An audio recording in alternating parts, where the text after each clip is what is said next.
Amy Sickley coming back at you again to talk to you about Panaway. If it had an I in it, it would be Panaway, but that term was coined by or patented by CVS. So it has a childproof cap, just like Raven does. The reason they do is because wintergreen is in it. That doesn't mean that you should be scared, but it's just a safety thing.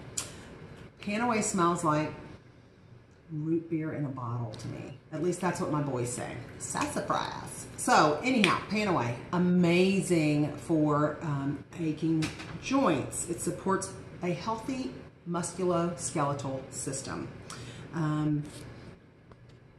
If you have a growing discomfort, my kids sometimes, they're young teens and they tend to grow really quickly and they have some discomfort at night. This stuff rubbed on it, a drop, is amazing. Your low back area sometimes needs a little support with this. Amazeballs. It has wintergreen, helichrysum, clove, and peppermint in it, and it is wonderful. You need to get it out, rub it on a spot, and let me know how you feel in the morning. Thanks, guys. Y'all have a great day.